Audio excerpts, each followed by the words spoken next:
जब भाषा की बात चल रही है तो हमने भाषा के दोनों रूप देख लिए। कौन कौन से रूप? मौखिक रूप और लिखित रूप। तो मौखिक रूप में तो हम लोग बोल दे रहे हैं, सामने वाला समझ जा रहा है, इसमें तो कुछ दिक्कत ही नहीं, ठीक है। लेकिन जब बात लिखने की आती है, तब हमें भाषा को कैसे लिखना है ये कैसे पता है कि कैसे लिख दें। जैसे का ऐसे बनता है ना, ठीक है, और का को हम ऐसे भी तो बना सकते हैं, ऐसे। ये का हो सकता है, या फिर ये का हो सकता है। का क्या है? यही है ना। कैसे पता कि ये का है? हम लोगों को कैसे पता? क्योंकि हम लोगों ने ये लिखा पढ़ा है ये चीजें।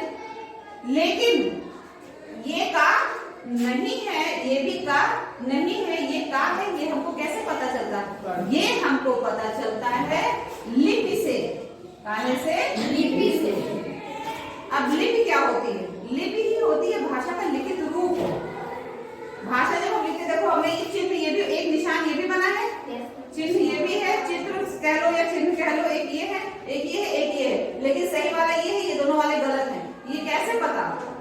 ये ऐसे पता है क्योंकि लिपि जो होती है, ये सही चिन्ह है, ये हमें लिपि से ही पता चलता है।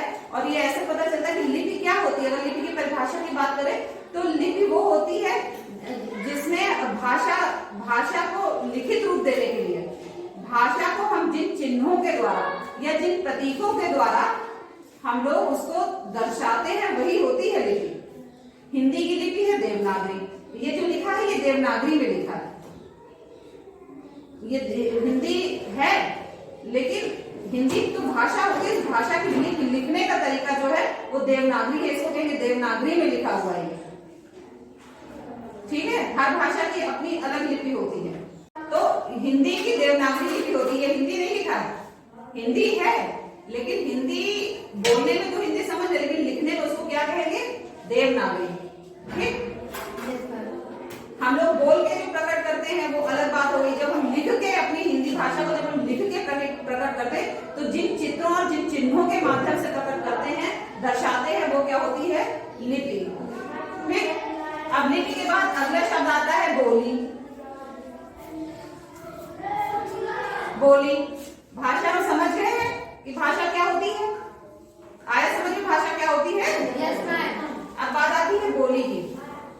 एक भाषा का नाम बताओ, किसी एक भाषा का नाम बताइए। अपने यहाँ जो बोली जाती है उसी की बात बताइए। हिंदी। हिंदी एक भाषा है। अब हम लोग जिस एरिया में रहते हैं, यहाँ पे हम लोग, मैं जिस तरह बोल रही हूँ इस तरह बोला जाता है, ठीक है। अब जब आप थोड़ा आप इधर प्रतापगढ़ साइड चले जाइए तो प्रतापगढ़ में इसका रूप थोड़ा बदल जाता है। जिस तरीके से मैं बोल रही हूँ इस तरीके से नहीं बोला जाता, उनके बोलने के तरीके में फर्क आ जाता है। और कुछ शब्द ऐसे होते हैं जो कि मतलब काफी बदल जाते हैं।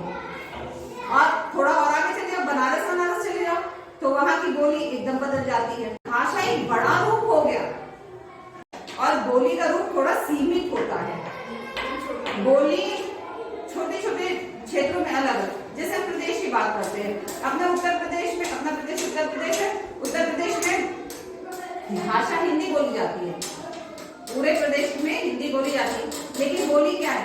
बोली यहाँ की अलग हो जाती है तो हिंदी ही, लेकिन उसका तरीका बदल जाता है। बोलने के तरीके को ही बोली कहते हैं। यहाँ पे जिस तरह बोलते हैं वैसे बनारस में नहीं बोलते। इधर बाराबंकी में चले जाओ तो कुछ और तरीके से उसको बोला जाएगा, जौनपुर चले जाओ तो कुछ और तरीके से बोला जाएगा। तो ये क्षेत्र में सीमित होती है, एक निश्चित क्षेत्र में। इसका क्षेत्र बड़ा छोटा होता है। एक क्षेत्र विशेष में भाषा को जिस तरीके से बोलते हैं वो होती है बोली, ठीक।